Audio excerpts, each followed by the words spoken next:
სახელითა მამისათა და ძისათა და სულისაწმინდისათა ვიმყოფებით პერიოდში, როდესაც ისტორიულად მოციქულები ელოდებოდნენ სულიწმიდა ღმერთის გარდამოსვლას, როდესაც ისინი კითხულობენ სასუფეველის შესახებ, როდის დაამკვიდრებს სასუფეველს და ეს ნიშნავს, რომ მათ არა აქვთ სიღრმისეულად გაცნობიერებული თუ რა არის სასუფეველი, მიუხედავად იმისა, რომ უკვე მკვდრეთით აღმდგარი მაცხოვრის გამოცდილება აქვთ და მათ წინაშე მკვდრეთით აღმდგარი მაცხოვარი იმყოფება და თითქოს მათი რწმენა განსრულებულია რწმენა. უკვე იციან, რომ ვინ არის იესო ქრისტე, რომ იციან, რომ სიკვდილი დამარცხდა, რომ იციან, რომ მარადიული სიცოცხლე ხილულ ხელშესახებია უკვე მათთვის. ყველაფერი იციან. ის არის ის, ვინც სიცოცხლეზე და სიკვდილზეც და ყველაფერ ამაზე აღმატებულია და ყველაფერი ამის მეუფეა. ხო, ღმერთი ესე იგი. და მაინც მიუხედავად ამისა, ისინი სვავენ აი ამ კითხვას. როდის დაამყარებს სასუფეველს? ამაღლების წინ. ეს ნიშნავს იმას, რომ მათ ჯერ კიდევ როგორც გითხარით, ბოლომდე არა აქვთ, მათ ბოლომდე არა აქვთ გაცნობიერებული, რას ნიშნავს სასუფეველი. ყველაფერი იციან და თან ის, რასაც მე ვკითხულობ და ვიცი გარდამოცემით და ჩემი გულის დასტურით, თუმცა აქ გულის დასტურია ყველაზე მნიშვნელოვანი ზუსტად, მათ ეს იციან საკუთარი პირადი გამოცდილებით, ხელის შეხებით, დანახვით და ასე შემდეგ. ანუ მათ რწმენას რაღაც აკლია. დანაკლისი შეივსება სულიწმიდა ღმერთის გარდამოსვლით, უფალი მათ ეუბნება, რომ როცა სასუფეველის შესახებ ეუბნება, რომ თქვენი საქმე არ არის დროისა და ჟამის ცოდნა, თქვენი საქმეა იერუსალიმში დამკვიდრდეთ და ჩვენ გასაგებია, რომ იქ ფიზიკურ ქალაქ იერუსალიმზე ეუნება, მაგრამ სულიერი თვალსაზრისით მნიშვნელოვანი, იმიტომ რომ ფიზიკურად იერუსალიმში მაშინ ყველა იყო.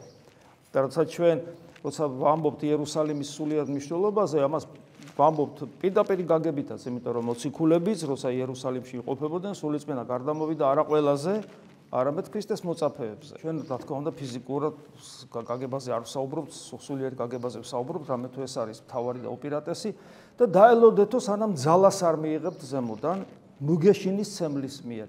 რატო ნუგეშინის ცემელი? იმიტომ რომ წუხარენი იყვნენ, ქრისტე უყვართ და ქრისტეს ვეღარ დაინახავენ ცოტა ხანში და ის ამაღლდა ზეცად და მისი ხედვა უკვე ვიზუალური თვალით შეუძლებელია, მასთან ეს ერთგვარი ფამილიარული ურთიერთობა შეუძლებელია, გახსოვთ მარიამ მაგდალინელს რომ უთხრა რომ ნუ შემეხები. პრინციპულად ამბობდა ამას ნუ შემეხები. არა, იმიტომ რომ შემდეგ მოციქულებს აძლევს უფლებას შეეხო, თომასაც და სხვებს. შეხება არ შეხებაში არ არის საქმე. არამედ ამით აჩვენა რომ აი ეს ურთიერთობა, აი ეს ახლობლური, მამაშვილური მეგობრული რაც იყო ჩემსა და თქვენ შორის მოციქულებს შორის ის ასეთი აღარ იქნება. ამ ეტაპზე ის ხვანერი იქნება მარადისობაში, უფრო აღმატებული. თავიანთი გონებით მოციქულები უნდა ზეცად ახსულიყვნენ, როგორც ეფესელთა მიმართ პავლე მოციქული ამბობს, რომ ჩვენ იესო ქრისტეს მიერ ზეცაში ვართ უკვე პოტენციურად, აი ზეცაში მყოფობა. ანუ ჩვენი მისწრაფება, ჩვენი აი წირვის დროს რომ ამბობთ, ზე გვაქვდინ გულნი, აი ეს მდგომარეობა, გულისმიერი მდგომარეობა, ზე გვაქვდინ გული. ხო, გული შეიძლება სიბრტყეში დახარჯო აი ამ ურთიერთობებში, მაგრამ ზე გვაქვდინ გული, აი ეს ზე გვაქვდინ გულნი, აი ეს მდგომარეობა არის ძალიან მნიშვნელოვანი. ამიტომაც არ მისცემს მარიამ მაგდალინეს შეხების უფლებას და ეს დაიწერა ჩვენთვის ამოძღვრებლად, რომ გვესმოდეს რასთანა გვაქვს საქმე. და როდესაც მოციქულებს ეუბნება რომ თქვენ დაელოდებით ძალას, რომელიც სხვა ნუგეშინის ცემელი, იმიტომ რომ მე მივდივარ და დამწუხრებული ხართ, მაგრამ ნუგეშინიათ მის მიერ მეც თქვენთან ვიქნები და ანუ ღმერთი ხო არსებით ერთია და ის მოგცემთ ძალას, რომელიც იგივე ჩემი ძალაც არის და მამის ძალაც არის, იმიტომ რომ მადლი სამყოლაწმინდა სამება ღმერთის თლიანია და ერთია, მოგცემთ ძალას და ამ ძალის მიერ ყველაფერს გაიგებთ, ნამდვილი რწმენა მოგეცემათ და არა მარტო თქვენთვის, არამედ იქნებით მოწმენი მთელ სამყაროში იმ დიდებულებისა, რაც მოხდა.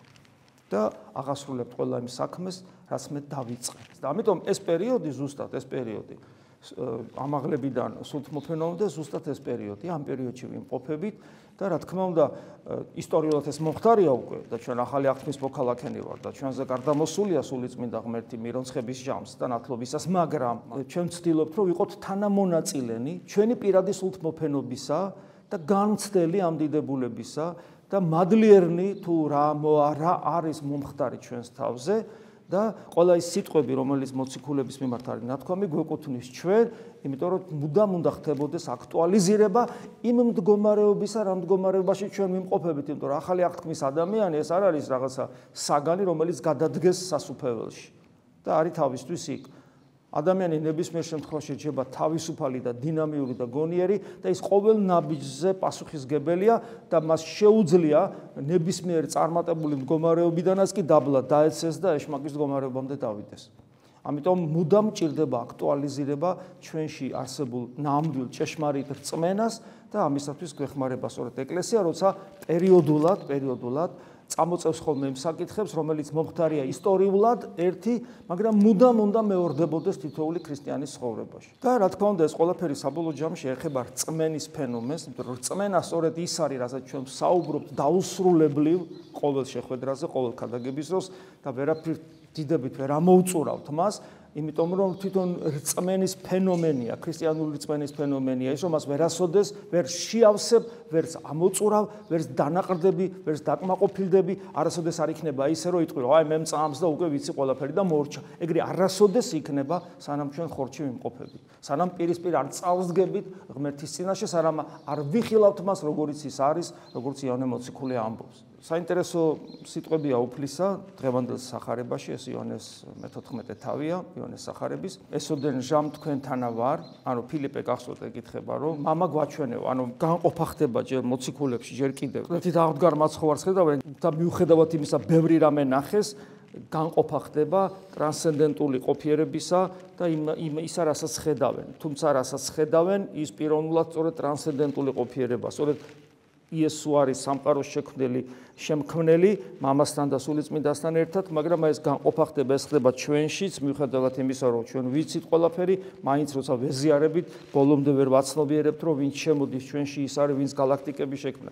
ეს განყოფა ყოველთვის არსებობს, ეს არის ძიმე ჯვარი ჩვენი რწმენისა, რომ ბოლომდე მოხდეს ქრისტეს ღმერთობის მიღებაც და ქრისტეს ადამიანობის მიღებაც სრულყოფილად. ჩვენში ხან ერთი მხარე ჭარბობს ქრისტესი და ხან მეორე. როცა ეუბნება რომ მამა მიჩვენე, ესოდენ ჟამ თქვენთან ვარ.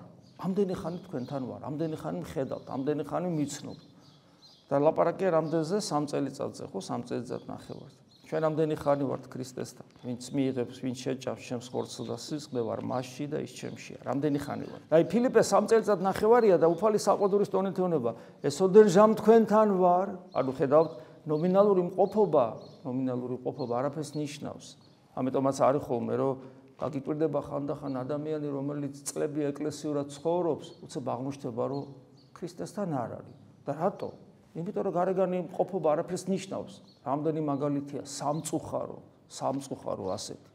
ადამიანი ამოუწურავი საიდუმლოებაა. ადამიანს შეუძლია სულ ქრისტესთან იყოს გარეგნულად, მაგრამ შინაგანად ეშმაკთა. გაუგებარია, მაგრამ ეს ფაქტია. და გვეშინოდეს ამიტომ, რომ ჩვენ არ ვიცით არც ერთმა სად ვიმყოფებით. თუ ვინმეს გონია, რომ ვინმე მიცის სად არის, ის ხილში იმყოფება. ჩვენ არ ვიცით, ამიტომ შიში ღვთისა უკანასკნელ ამოსუნთქვამდე უნდა შევინარჩუნოთ.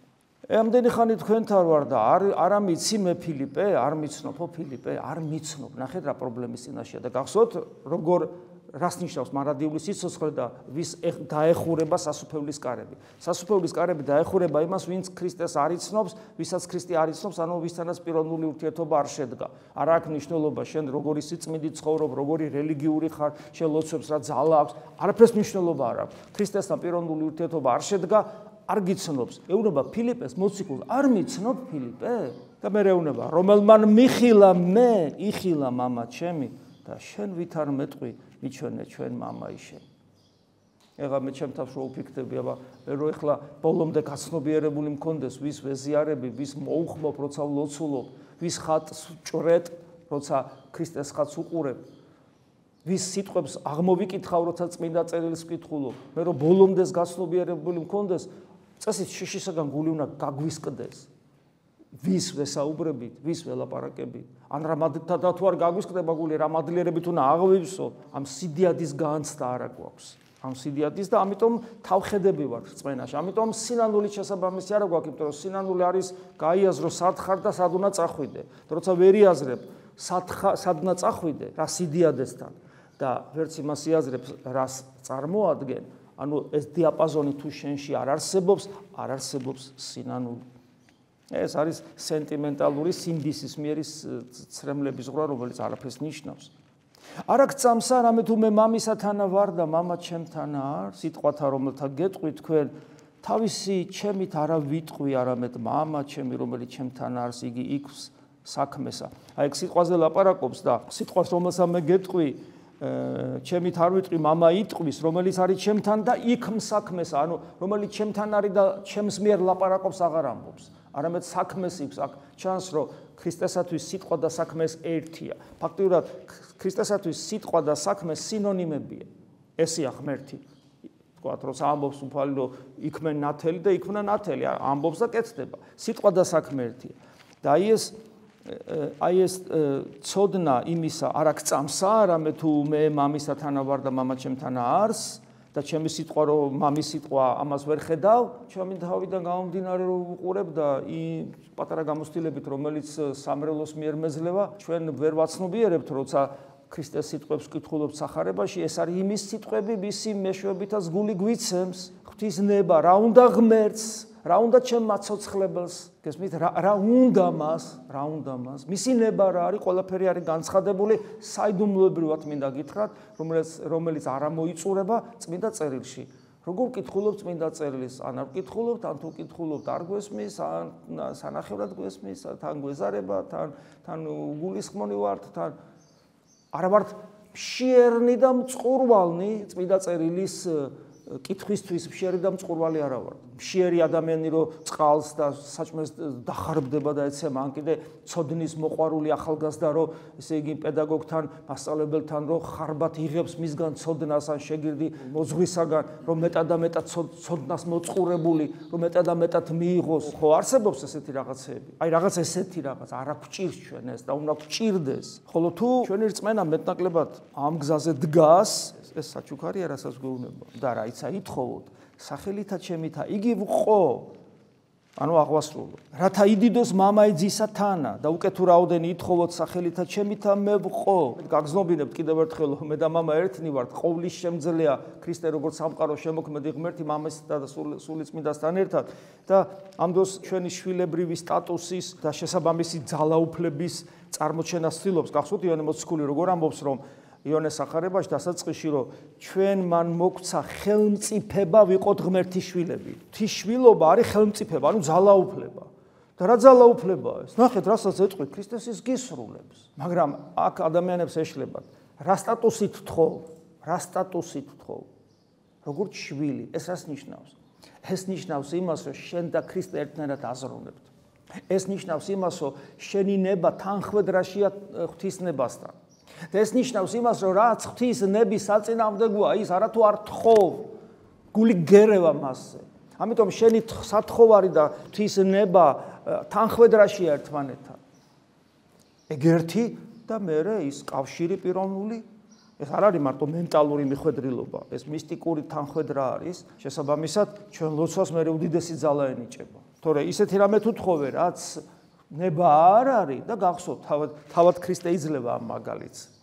როდესაც გეციმანის ბაღში ამაცილე სასმისი. ამაცილე, იმიტომ რომ გესმით როგორ არის, აი მას უყვარს ადამიანი, ხო ადამიანი, მის იქვე წარმოედგინეთ ადამიანი, რომელიც მრავალშვილიანია, ახალგაზრდა დაქორწინდა, მრავალშვილიანია, მისი შვილების ახლად თქვათ 12 შვილი ყავს, მისი შვილების ახლად ახალგაზრდობაში დაქორწინდნენ, იმათაც თითო-თითოს 12-10 შვილი შეეძინათ, ეს ახალგაზრდა, ეს კაცი შეიძლება იყოს სულ 60 წლის, მაგრამ ყავდეს 200-300 შთამომავლობა, რაღაც ესეთი. და უცებ აღუდგენ წინ ამას, რაღაც დიდი ხანი არ უნახიათ თავის ბაბუა, რომელიც ჯერ კიდევ ცოცხალია და ახალგაზრდა და ვერ გაუგონდა მოკლა, ნაწამონდან მოკლა. გესმით, ამ ბაბუის სიმწარე ფიზიკური იქნება უბრალოდ? ფიზიკურად ვიღაცა ავაზაკები კლავენ. თუ უფრო მეტი იქნება ის ფსიქოლოგიური და სულიერი სიმწარე, როცა საკუთარი ნაშიერი კლავს. საშინელებაა, რაც მოხდა იერუსალიმში მაშინ. საშინელება და ამას დარდობს, ამას გულობს, ეს არ უნდა. მაგრამ სხვა გზა არ არის. მე რო ღმერთი მოვკალი, მე მოვედი აზზე, მე მივხვდი რომ რა ნაძირალა ყოფილი ვარ, მანამდე ვერ მივხვდი და ამიტომ არის რომ ჯვარცმის შემდგომ გულში იბრაგუნებენ მუშტა მოდია რომ ეს რა ვქენით, რაღაც საშინელება ჩავიდინეთ. აი ესეთია ადამიანი. სანამ ღმერთი არ მოუკალე ვერ მივხვდი და ნაძირალა ვარ. გესმით? აი ეს მომენტია. და როცა უფალი იქ ადამიანურ ხარეს აჩვენებს, რომ ამასილე სასმისი, მე ემორჩილება იქვე და ამით მიჩვენებს, რომ თუ ადამიანურ სისუსტეს გამოვავლენ ქრისტე მეუნება, ჩემი ნებისას ადამიანური ნებაც ხომ აქვს, ისიც კი არ სრულდება, ჩემიც კი არ სრულდება. ქრისტეს ადამიანური ნებაც კი არ შესრულდება, თუ არ დავემორჩილები ღვთის ნებას, გესმით? და ჩემი ნება რაღა არის? ან კიდე მოციქულები რეუნებიან იოანე და იაკობი, რომ ერთი შენს მარჯვნივ და ერთი შენს მარცხნივ დავждები და იოანე ყველაზე ძალიან უყვარდა, იაკობიც უყვარდა, ბუნებრივია. და თან პრინციპი, რომ თავგანწირულები უნდა იყო და მოწამეობრივი აღსასრული ქონდეთ, ისინი კი გვექნება და ეს უფალის დათანხმდა გექნება და მართლაც ესე იყო, მათი ცხოვრება ხო ცეცხლი იყო. და რა შეუნება მე? ვინ დაждდება მარჯვნივ და მარცხნივ, განსაზღვრულია საფრთხო განგებულებით. ანუ აქაც ადამიანური ნებით, თუ მე როგორც ადამიანი მიყვარხართ რა, მოვინდომებ არ გამოვა, იმიტომ რომ ღვთისნება არის უპირატესი. და თუ ქრისტესთან ასია შემოგევლეთ, აბა ჩვენ როგორ შეიძლება გქონდეს პრეტენზია რაღაცა ვითხოვო, რაც ღვთისნების საწინააღმდეგოა და ის ახსოვდეს და მე გეტყვით, რომ ჩვენი სურვილების და აზრების და სათხოვარების 99 და უფრო მეტი და მეტი რაღაც პროცენტი ღვთისნების საწინააღმდეგოა. რატომ? იმიტომ რომ ღვთისნება არც ვიცით და მაინდა-მაინც არც მოგწონს და არც სიამოვნებს. ამიტომაც ჩვენ ლოცვებს უფალი არ ისმენს. იმიტომ რომ ის მავნებელია ჩვენი მარადიული ხვედრისთვის, იმიტომ რომ ჩვენი სათხოვარი არის რაღაც აი აქედან აქამდე ვხედავთ საკუთარ თავს უკეთეს შემთხვევაში. ნუ აი სადამდე ვხედავ. თუ არ მოუკვდი ამ საღამოს ვიცი რომ თქვა ხო აი რაღაცა ვიცი და დილას წირვა. არ ვიცით ჩვენ არაფერი. რაღაცა პატარა დიაპაზონში ვხედავთ. ისიც ჩვენი რაღაცა ფანტაზიები.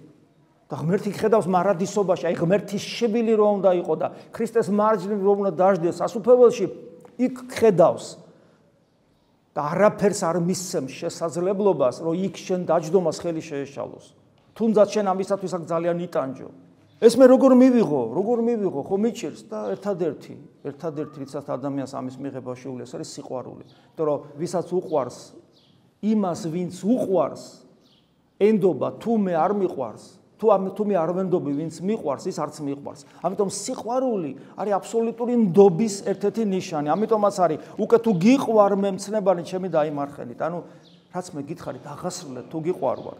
აი მე უკვე მოდის აი ის ახალი ეტაპი, რაც ახლა მალე დადგება სულთმოფენობის ასხა და მე ვკითხო მამასა ჩემსა და სხვა ნუგეშინის ცემელი მოგივლინოს თქვენ, რათა თქვენთანაც დაადგრეს უკუნისამდე სული ჭეშმარიტებისა.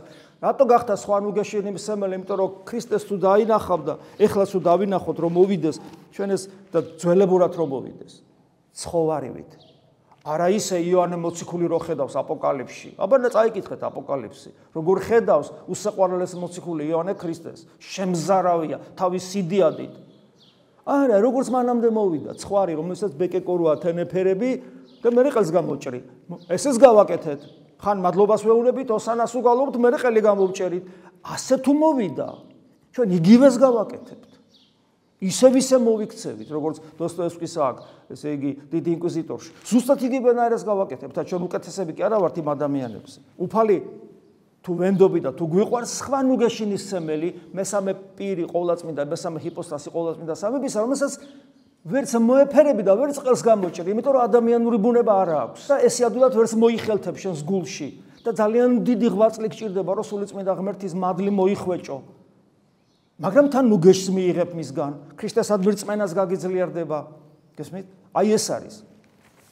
და ესე როგორც პედაგოგი მოქმედებს და ნელა ქრისტეს სრულ სისავსემდე გზდის სულიწმინდა ღმერთი. მაგრამ ეს სოფელი ვერ ხედავს, რომელიც სოფელსა ვერ ხელეწიფების მიღებად, სული ჭეშმარიტებისას ვერ იღებს ეს სოფელი. რატო? რამე თუ არ ახედავს მას და არც იცის იგი. ვერც ხედავს, ვერც თვალით, ვერც გულით და არც იცნობს. სულიწმინდა ღმერთს ეს სოფელი კი არა, აი მრევლის წევრები, რომლებიც მრავალი წელი ეკლესიაში ხართ. აბა მითხარით, ვინ იცნობს სულიწმინდა ღმერთს? გესმით? აქაც ხო ჩვენი პრობლემაა, ხო ჩანს? ამდენი ხანი ეკლესიაში ვარ და სულიწმინდა ღმერთს, აი მამაზე რაღაცა წარმოდგენა მაქვს, ნუ ძეზეს სულიწმინდა, რამდენჯერ უკითხავთ ჩემთვის პირადად და სამართლიანად. აბა და ვინ არ იცნობს სულიწმინდა ღმერთს? ეს სოფელი. შენ ვინახარ? არა მე არ მინდა ეს სოფელი ვიყო, მე ქრისტიანი მინდა ვიყო, ხო და რო არა ხარ, აბა მაშინ სულიწმინდა ღმერთს არ იცნობ. გახსოვთ დიდი მამების ნათქვამი სერაფიმ სავროველის და სხვების ეკლესიური ცხოვრების მიზანია სულიწმინდა ღმერთის მადლის მოხვეჭა. ანუ როცა სულიწმინდა ღმერთს იცნობ და ის უხვად გაძლევს და გაძლევს საღვთო ენერგიას. ესმით? ვერავინ იტყვის უფალი იესოს თუ არა სულის მიერ, სულიწმინდის მიერ. ვერავინ იტყვის, ანუ ვერავინ უერთგულებს ქრისტეს როგორც თავის უფალს თუ სულიწმინდა ღმერთთან კომუნიკაცია არ იქნა და მისგან არ განისწავლა. ვერავინ გაიგებს სახარება სულიწმინდა ღმერთის გარეშე. ხოლო თქვენ იცით, გვეუბნება. სოფელმა არის თქვენ იცით, რამე თუ თქვენთან არის და თქვენთანა იყოს, არის და იყოს, თქვენ იცით. უფალო ვიცი. და მე მოდი და ვერ გაიგო, რატომ გლოვარებდნენ წმინდა მამები. რას აკეთებდნენ სენაკში, როცა იყვნენ? რას გლოვობდნენ, კაცო, რას? კაც აღარ კლავდნენ, აღარ აკეთებდნენ საშინელებებს. იმას გლოვებდნენ, რომ თავიანთი ადამიანური მისია შესრულებული არ აქვს, ისე ბერდებიან და ისე კვდებიან, რომ ეს კომუნიკაცია არ არის სრულყოფილი. ჩვენ რა დღეში უნდა ვიყო? ჩვენი ლოცვა როგორი უნდა იყოს? მცირედღა და სოფელი ესე არ ამხედვიდეს, ხოლო თქვენ მხედვიდეთ. და ესე გამოდის, რომ არა მარტო სულიწმინდა ღმერთი, არამედ ქრისტესაც უნდა მხედავდეთ და რა ხედვაზეა საუბარი, რა თქმა უნდა, არა ვიზუალურზე. ესეთი გამონაკლისების დიდ წმინდანებთან არსებობს, ვიც წაგვიკითხავთ, როცა ეცხადება უფალი, მაგრამ უმრავლეს შემთხვევაში როგორი უნდა იყოს ჩვენი ხედვა, გულისმიერი. და რატო და ეს ნახეთ ხედვის პრინციპი რა არის, როგორ უნდა მხედავდეთ ქრისტეს. ესე იგი, ხოლო თქვენ მხედვიდეთ მე, რამე თუ მე ცხოველ ვარ, ანუ ცოცხალ ვარ და თქვენცაც ცოცხალ იყვენით. ერთადერთ შემთხვევაში შეიძლება დაინახო ქრისტე შენს გულში, როცა შენ ცოცხალი ხარ, არა ბიოლოგიურად, რა თქმა უნდა, არამედ სულიერად ცოცხალი ხარ. როცა შენი შინაგანი მისტიკური სიღრმე, ანუ გული რეაგირებს მადლზე. აი ადამიანი რო წევს გათიშული როა და როგორ ხდებია რომ ცოცხალია? ან სარკეს მიუტანენ და იორთქლება, ან ფანარს დაანათებენ და გუგები მოძრაობს თუ არ მოძრაობს, ხო? თუ გულისცემა რო არ ესინჯება. იმდენად მინელებული როა ფიზიოლოგია. და რაღაცით იგებენ. აი რაღაცით უნდა გავიგოთ, ცოცხლები ვარ თუ არა ვართ. ჩვენში არის თუ არა სულიერი სიცოცხლე. და რა დოზითაც არის ჩვენში სულიერი სიცოცხლე, სარკე მაინც იორთქლებოდეს, გუგები მაინც მოძრაობდეს. რა დოზითაც არის ჩვენში სულიერი სიცოცხლე, იმ დოზით შეგვიძლია ვიცოცხლოთ ღმერთში, ანუ იმ დოზით შეგვიძლია ქრისტეს დავინახოთ და შევიცნოთ. უკვე თუ ვისმე ვუყვარდე მე, ანუ ეს აქ პრობლემის წინაშე ხო ვარ და უცებ ეს გემართება რა, გაშეშება, ვაიმე, რა მეშველება. აბა რა ვქნა და უფალი ისევ ნუგეშით მოდის. უკვე თუ ვისმე ვუყვარდე მე, სიტყვანი ჩემნი დაიმარხნეს, ანუ მცნებების აღსრულებით იცხოვრეთ, სახარება გაიგეთ. ადამიანები კითხულობენ სახარებას, ეზიარებიან და პატივმოყვარეობა, სიამაყე, ეგოიზმი, ურჩობა, აღჩობთ. ესე იგი ვერ იგებენ ვერაფერს. და ამიტომ ამბობს, აი ხო საშინელ დღეში აღმოჩნდი, რომ რა მეშველება და უცებ უფალი ისევ მიტრიალდება. უკვე თუ გიყვარ ვარ, ჩემი სიტყვები დაიმარხნე. და მე მამაცაც ჩემ შეგიყვაროს და მოვიდეთ მისსა და მისთანა დავადგრეთ, ანუ შენთან მოდის მამაძე და შემდეგ სხვა ადგილასაც ხომბობს სულიწმინდა, ანუ ყოვლადწმინდა სამება ღმერთის სამყოფელი ხდება შენი მისტიკური სიღრმე, ანუ გული. ოღონ შენი საქმე აკეთე და რა არის? უერთგულე ქრისტეს. უერთგულე, მისი მცნებებით იცხოვრე. და საბოლოოდ ამბობს, რომ ნუგეშინის ცემელი როცა მოვა სულიწმინდა, რომელი მოივლინოს სახელითა ჩემითა, მოავლინოს სახელითა ჩემითა მამამან, მან გასწავლოთ თქვენ ყოველი და მოგახსენოთ თქვენ ყოველი რაოდენი გარკვევ თქვენ. გავეფაქიზოთ სული, რომ სულიწმინდა ღმერთის მიერ განვისწავლოთ ყველაფერი მდიდებულებაში, რასაც ახლა ჩვენ აქ ვლაპარაკობთ. რომ ეს ყველაფერი ჩვენ საკუთრებად იქცეს, ჩვენ შინაგან ცხოვრებად იქცეთ, რომ ჩვენ ნამდვილი ქრისტიანები ვიყოთ და დავასრულოთ ერთხელ და სამუდამოდ ეს არასულიერი, არაქრისტიანული ცხოვრება, რომელიცაც ფართე გზაზე მილიონები და მილიარდები მიყავს დასაღუპავად. და ბოლოს გავხდეთ იმ მცირე სამწყსოს ნაწილი, რომელიც ცხონების გზაზე, ვიწრო და ეკლიან გზაზე მიდის. იყავით მართლები იმ გაგებით, რომ ქრისტეს ცნებებს აღასრულებდეთ და არა მართლები საკუთარი სიმართლით. ქრისტეს ცნებებს აღასრულებდეთ და იყავით სერიოზულნი ღვთისმსახურებაში, იყავით სერიოზულნი წირვაზე, იყავით სერიოზულნი სახარების კითხვისას, იყავით სერიოზულნი როცა სახლში ლოცულობთ და იყავით სერიოზულნი ერთმანეთთან ურთიერთობაში. სერიოზულში იმას კი არ გულისხმობ, რომ არ გაიცინო და რაღაც არ იხუმრო. სერიოზულში გულისხმობთ, გაიაზრეთ ყოველთვის თქვენს წინაშე რო ადამიანი დგას, რომელიც არის ღვთის ხატი და მსგავსი, ვინც თქვენ გიყვართ. როგორც ხატს ვერ მიაყენებს მორწმუნე შეურაცხყოფას, ისე ვერ უნდა ბედავდეს ადამიანის შეურაცხყოფას. მის დამცირებას, მას ესემოდან ყურებას, იმიტომ რომ ეს არის საღებავებით დახატული ხატი და ყოველი ადამიანი ღმერთის ხელით არის გამოძერწილი. შეგვეწიოს უფალი და მოგცეს სიბრძნე, განჯის უნარი, რომ მისი ნებით ვიცხოვროთ. ამინ. მადლი უფლისა ჩვენისა იესო ქრისტესი და სიყვარული ღვთისა და მამისა და ზიარება სულისა წმინდისა იყოს თქვენ ყოველთა თან. ამინ.